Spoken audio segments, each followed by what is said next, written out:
Hi there, Lucas Markwar with the Thoroughbred Daily News. Over the last few weeks, we've been looking at sires with their first yearlings of 2018. Among them, the Triple Crown winner, American Pharaoh. In this final installment of the series, we're going to explore some sires that stood for $15,000 or less that first year, including Caracante over at Gainesway, Lane Zen's Mr. Speaker, Windstar's Commissioner, and Daredevil, and Claiborne Farms' Lee. I think he's a very balanced, strong horse. He stands 16 hands. He's really improved over the few years here at Gainesway. He came in initially probably on the immature, slightly light side, but the frame was there and he developed very well. This year there'll be a good number of them to be seen at Keeneland. There's a couple of New York breds that Anthony Beck sent mares up to drop foals in New York.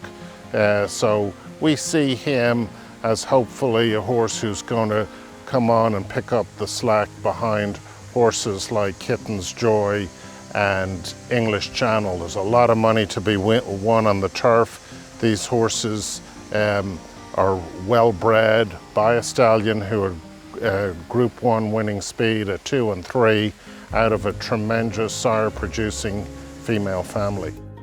Mr. Speaker, he's a Grade 1 winner on the turf. He's bred the same way as Tapit is bred, pulpit out of an unbridled mare. So he really has a lot of qualities. He had an excellent first book, then subsequently went down to Chile and got stuck down there. Missed his second year here, but then rebounded with a very nice book this year. And we're very excited about him. He's got a great syndicate behind him, and the support has been excellent.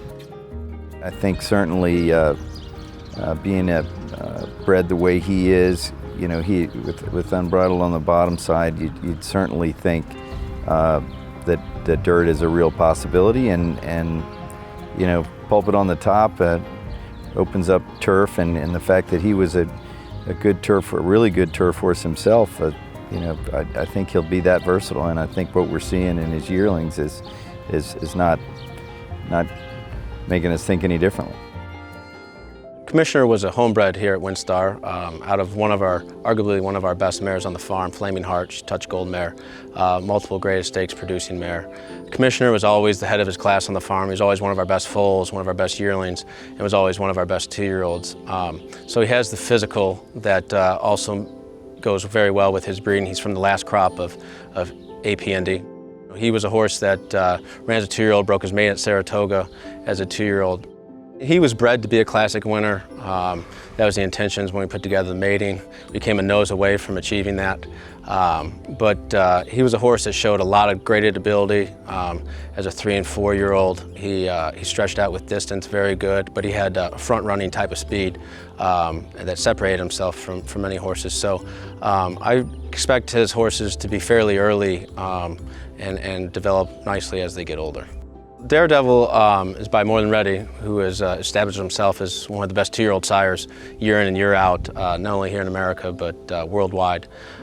So the fact that he showed early ability was what we expect from Sons of More Than Ready. But he was very fast 2-year-old. His 107 Beyer in the Champagne Stakes that he won, going away was the fastest 2-year-old mile in over the past 20 years. So he set himself apart from many other Sons of More Than Ready on his early speed and Grade 1 ability. You can expect him to give you horses that are probably very versatile. I think you'll see them early. I think they'll be able to run on all surfaces, which will make them appealing to all buyers. He was a Grade 1 winner on dirt, Grade 1 place on turf. So he's very versatile, and I think that's what led his weanlings to sell so well. I think a lot of buyers saw that potential in his offspring, that they could beat dirt or turf, and that's very attractive. Lee's done his weanlings sold up exceptionally well, and he's got a full book this year, and so his first crop will be 2-year-olds next year. So yeah, a lot of exciting times around here.